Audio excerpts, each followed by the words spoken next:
All right, hello everybody. Welcome back to the Couture Counter. This is episode 2. I hope everybody had a good weekend. I didn't record last weekend. I was moving. Everything was just a bit too crazy. So today I am going to talk about a few things that did happen last week as well as things that did happen this week.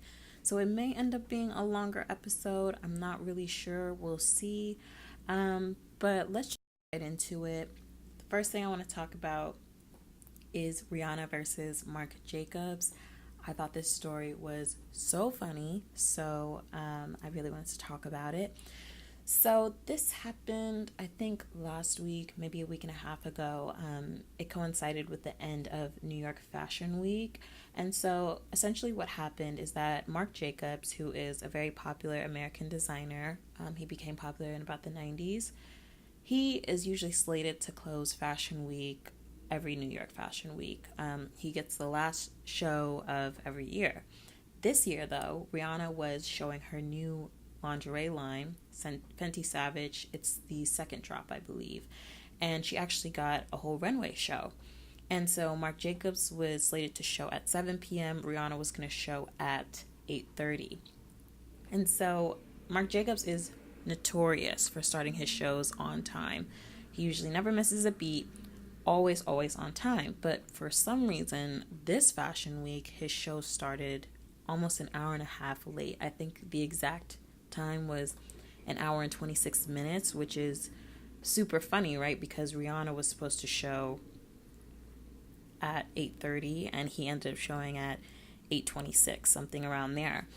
And a lot of people felt like this was fishy again because Marc Jacobs never is late to showing his collections, and Rihanna was the one who was closing. And Marc Jacobs is somebody who is very petty. I'm not a huge fan. I think sometimes his runway shows are okay. The past few years, I think his runway shows have been underwhelming. And then also, I felt like some of his responses to a few of the issues that have been raised, specifically with cultural appropriation.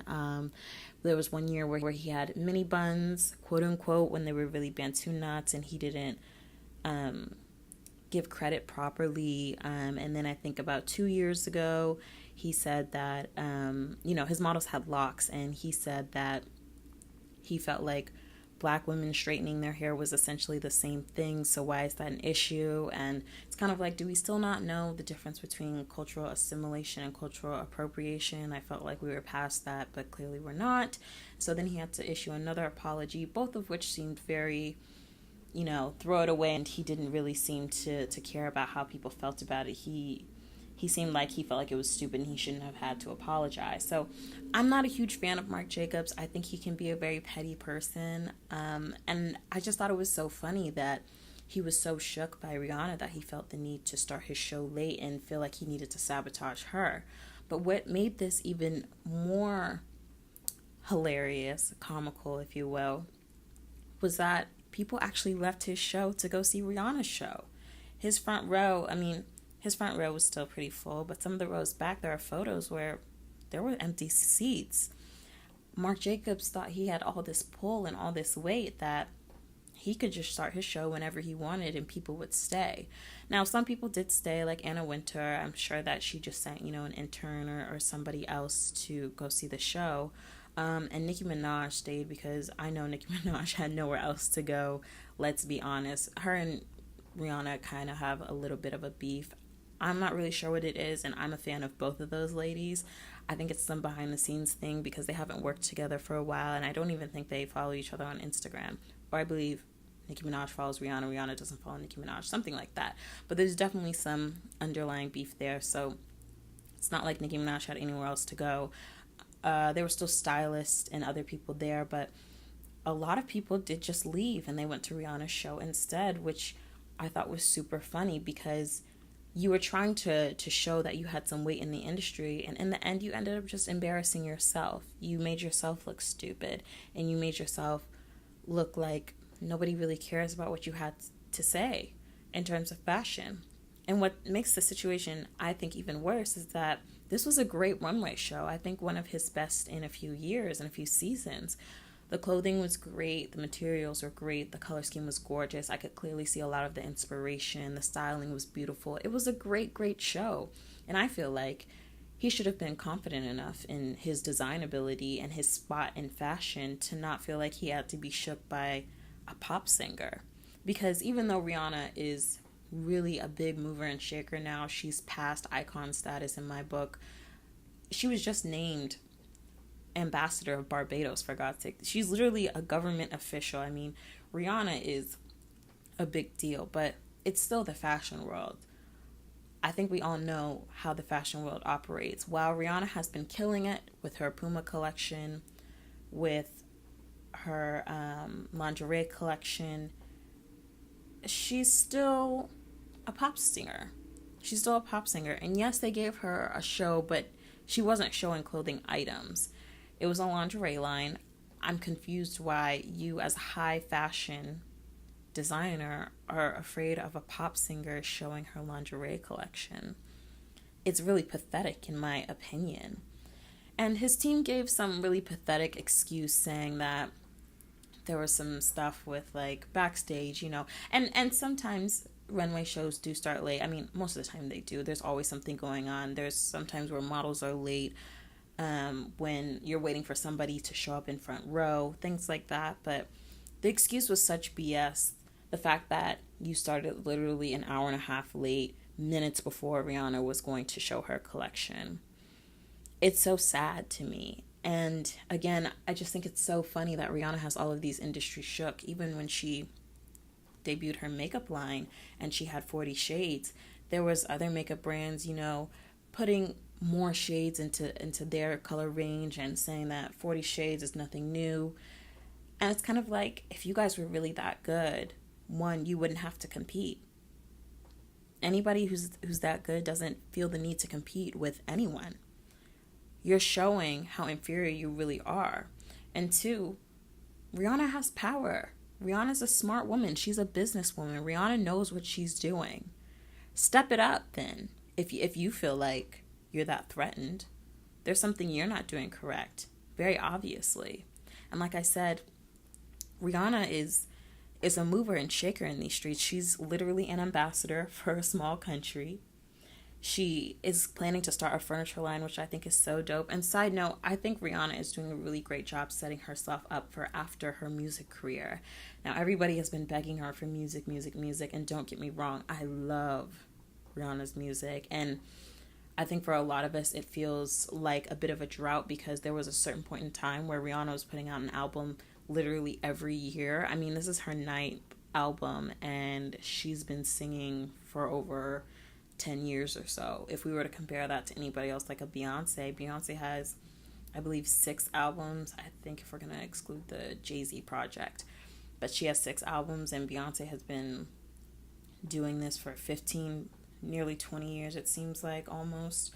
So, I mean, Rihanna puts out lots and lots of music, but she's really been focusing on her business assets. And like I said, I think she's really prepping herself for after the music industry. And if she decides to ever retire from doing music completely, she still has a makeup line, a lingerie line, possibly a furniture line. And even after that, if she decides to step down from those businesses, she's created a great platform for somebody else to come in and work with these businesses. She's really trying to build it up. She also has a trademark for a wine company. Rihanna doesn't play games. Rihanna's very serious about her business, and like I said, I think she's quite smart about it. I think everyone in the music industry and acting, no matter what your industry is, I think it's important to have your hand in multiple pots because, again, it really does set you up to be able to sit back, kick your feet up, enjoy your retirement, and still make money essentially in your sleep. And while you do make money a bit in the music industry, I mean, we all know how corrupt the industry can be and how a lot of these artists get music stolen from them. But while you're still getting royalty checks maybe here and there, you can make so much more money by having an actual brand and having a brand that's going to last past your name and having people remember who you are. So Rihanna's really killing it. She's doing a great job. Again, I just thought it was so funny that Marc Jacobs was so shook by her that he felt the need to do that. And like I said, it was a great show. The garments were gorgeous, one of his best. And in my opinion, Fenty Savage wasn't that great. I'm not a huge fan of her lingerie line. I love the makeup. I think I speak for most people that wear her makeup. The makeup is absolutely fantastic. One of the best brands. It's definitely a brand that I go back to for things that I want and like. The lingerie line, in my opinion, is a bit cheap looking, and it's overpriced for the way it looks, in my opinion. And the show, I love the backdrop for the show, this kind of, not necessarily underworld, but it was like a jungle almost. And I have to say, Rihanna's brand of inclusivity, making sure that everyone is represented. She's done this for her makeup line, and now she's moving it onto her lingerie line as well. She had pregnant Slick Woods who went into labor during the show, which is dope. She had plenty of plus size women, and not fake plus size women, because we all know how sometimes the industry likes to play. They'll have plus size women who are just thick in all the right places and they still have an hourglass shape. No, Rihanna had actual plus size women in her show. She had women that had short hair, long hair, blue hair, blonde hair. She did have supermodels. She had small women, tall women. She was very serious about making sure it was as inclusive as possible. But like I said, it's just not my cup of tea. I was hoping, I think like a lot of people, I remember when the lingerie line first dropped, being it that it was called Savage and it was Rihanna, I think a lot of us were hoping for something a bit more unique, something that was a bit more kitsch. But again, Rihanna is really, even with her makeup brand and having 40 shades and having such a great foundation base and such a great primer base, Rihanna is really trying to establish herself as a brand where you go for your necessities and your basics. Even when you go to shop for Fenty Savage, yes, you can get cute little pieces here and there, a bodysuit or a cute little bralette, but she has plenty of great supporting bras and a lot of nude panties, things. She wants to be the brand you go to for over and over again when things wear out or when you need more. When you run out of your foundation, she wants you to say, I want to go back and get my Fenty foundation. When your bra rips in the dryer or whatever, she wants you to go back and say, I need that great Fenty bra. Rihanna is definitely trying to establish herself as the basis of a lot of these brands, which I think is great. A lot of people are going to love that. Again, I just think it's a bit overpriced for the quality it looks to be. And I also personally don't like shopping online for lingerie items, even though it can be easy sometimes, because if you're a 34B, more than likely at most places you're a 34B. There are some places where it varies a bit, but more than likely your bra size and your panty size are going to be universally pretty much the same. But I'm hoping that maybe she'll bank a deal with a Nordstrom or something where we can actually go in, because again, just looking at the items and seeing them, they look very cheap. Again, just my opinion, but she's killing it. People like it. People are still buying it. Hopefully, because it's lingerie and this was just the first couple of drops, maybe in the future she'll be able to cultivate things that are a bit more unique and a bit more savage and Rihanna based. But either way, good for her. She is killing it right now. She really is. And the fact that you can step into these industries and you have people that are vets in these industries so shook and surprised by how you're taking over is something that personally I don't think we've really seen, especially come from a pop star.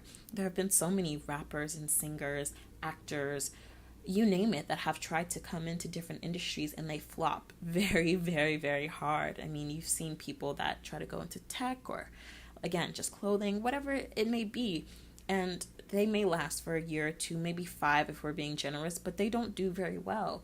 Rihanna is not letting her foot off of anybody's neck. She is killing the game right now, and I really do see the Fenty namesake and the Fenty brand overall having a lot of longevity. So good for her. Congratulations to her. And hopefully maybe I can buy one of these pieces if I see something I actually like.